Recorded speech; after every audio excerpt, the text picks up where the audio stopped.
వాళ్ళిద్దరూ ఒకనొకరు అనుకుంటే అర్థం ఉంది. అందుకే అన్న దయ్యాలు వచ్చి దేవుళ్ళ గురించి మాట్లాడు, దయ్యాలు వచ్చి దయ్యం ఎవరో మీరే డిసైడ్ చేసుకొని, దేవుళ్ళు అయితే కాంగ్రెస్ గవర్నమెంట్, మా ముఖ్యమంత్రి రేవంత్ రెడ్డితో పాటు మా మినిస్టర్లు, మా కాంగ్రెస్ పార్టీ కార్యకర్తలు. మాది మా పాత్ర ధర్మం పాత్ర, దేవుని పాత్ర. దేవుడు అంటే ఎవరు? ధర్మం. ధర్మం పాత్ర కాంగ్రెస్ పార్టీది, కాంగ్రెస్ గవర్నమెంట్ది.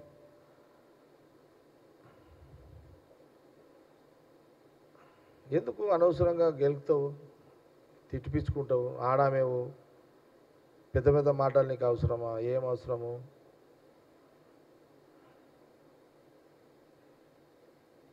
ఇప్పుడు నువ్వు ఆడామే అయిపోయావు. నువ్వు తిడితేనేమో తిట్టినంటారు, తిడితే ఏడుస్తావు. మళ్ళా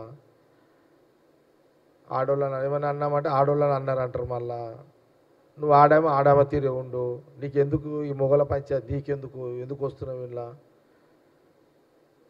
పో, అప్పుడు బతుకమ్మలు ఆడుకుంటూ కదా, బతుకమ్మలు ఆడుకుంటావు. అట్లా ఎందుకు నీకు ఇదంతా? ఏదో మీ నాయన పుణ్యమని నువ్వు లీడర్ అయినావు, ఎంపీ అయినావు, ఎమ్మెల్సీ అయినావు, అడుగు అట్లా ఉండు. అట్లా నువ్వు అంత పెద్ద పెద్ద మాటలు ఎందుకు మాట్లాడుతున్నావు ముఖ్యమంత్రి రేవంత్ రెడ్డి గారి గురించి? మా వాళ్ళు స్పోక్స్ పర్సన్లు, మా లీడర్ల కోపం వచ్చి ఏం మాట్లాడుతున్నావు అదేమని అన్నారు అనుకో, నోరు జారీరు అనుకో, మళ్ళీ నీ ఏడుపులు పొబ్బోలు ఇవన్నీ అవసరమా? మళ్ళీ దానికి ఒక కొత్త యాక్టింగ్ చేస్తారు మళ్ళీ వీళ్ళు.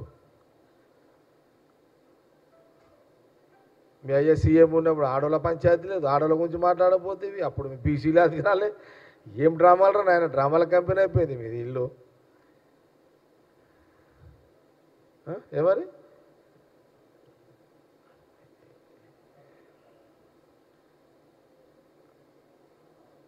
కాబట్టి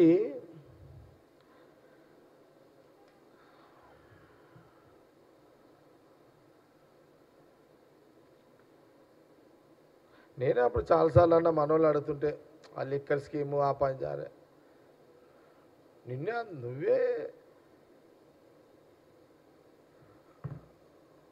నువ్వే ఒక డాన్ అయిపోతావు. మా ఆడొక పాపం కేజ్రీవాల్ తీసుకుపోయి ఆ లోపల పడేస్తేవి నీ లిక్కర్ కదా పోయి.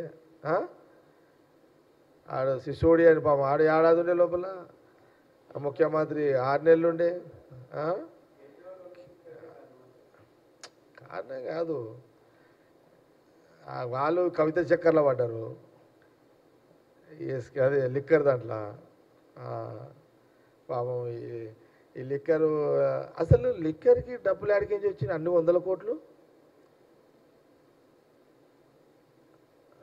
అరే అన్ని 100 కోట్లు ఎక్కడి నుంచి వచ్చినాయి వీళ్ళకు?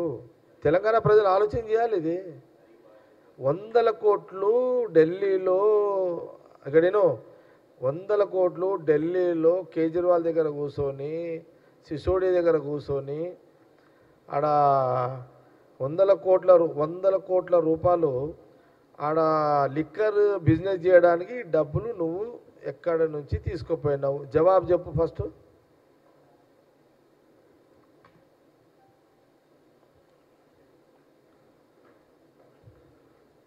నువ్వు 4 నెలలు 5 నెలలు నువ్వే జైల్లో ఉంటివి.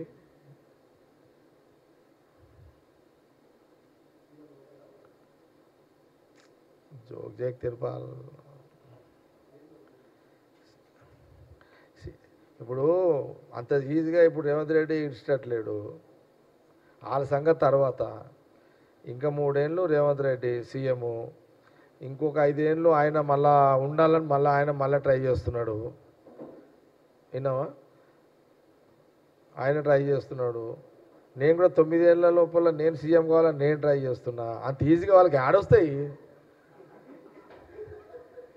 ఈయనే మేము ప్రజల దగ్గర, ప్రజలకు అందుబాటులో ఉండి, ప్రజలకు సర్వీస్ చేసుకుంటూ, ప్రజలకు ఇచ్చిన రాహుల్ గాంధీ నాయకత్వంలో పథకాలను అమలు చేస్తూ, మీరు నిన్న కూడా చూసారు కదా సీఎం రేవంత్ రెడ్డి ఏం చెప్పిండు? ఈ 3 ఏళ్ళు ప్రజలు 5 ఏళ్ళు అవకాశం ఇచ్చారు, ఇంకొక 5 ఏళ్ళు ప్రజలు అవకాశం ఇచ్చి సీఎం కావడానికి నేను ప్రజలకు అందుబాటులో ఉండి వాళ్ళ సర్వీస్ చేసుకుంటూ పనిచేస్తాను అన్నాడు. ఆల్రెడీ దాన్ని దరఖాస్తు పెట్టిండు కదా తెలంగాణ ప్రజలకు. ఇంకొక ఈ 3 ఏళ్ళు కాక ఇంకొక 5 ఏళ్ళు పెట్టిండు. ఆయన 5 ఏళ్ళు దిగిపోయే టైం నా దరఖాస్తు ఉంది తెలంగాణ ప్రజల దగ్గర. నేను కూడా సీరియస్గానే ఉన్నా. మా దాంట్లో మళ్ళా ఉన్నారు ఇంకా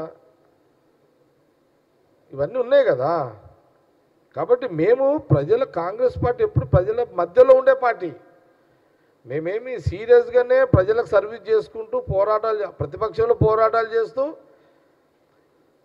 రూలింగ్ వచ్చినట్టు సర్వీస్ ఇస్తున్నాం. నేను అందుకే మొన్న కూడా పిఎస్సి క్యాప్టెన్ చెప్పిన, గత 10 ఏళ్ల కాలంలో తెలంగాణ ప్రజలకు అందుబాటు లేని ప్రభుత్వాన్ని కాంగ్రెస్ గవర్నమెంట్ వచ్చిన తర్వాత రాహుల్ గాంధీ గారి నాయకత్వంలో ముఖ్యమంత్రి రేవంత్ రెడ్డితో పాటు ఎంటైర్ క్యాబినెట్ మినిస్టర్లందరూ ప్రజల మధ్యలో ఉంటూ ప్రజా పాలన చేస్తూ ఈ కరువులో ఉన్న ఈ రాష్ట్ర ఖజానాని డబ్బులు నింపుతూ సర్వీస్ చేస్తూ అంచెలంచెలుగా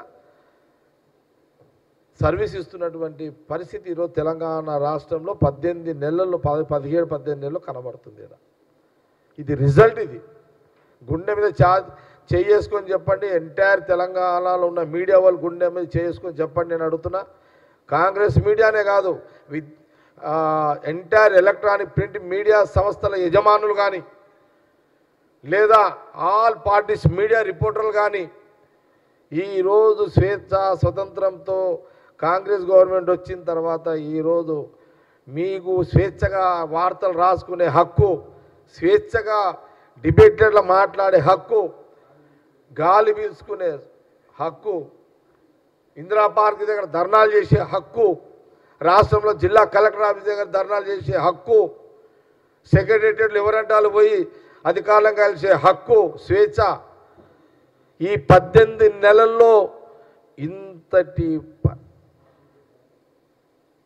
ఇలాంటి పరిపాలన, ఇది ప్రజలు హ్యాపీగా ఉన్నారు.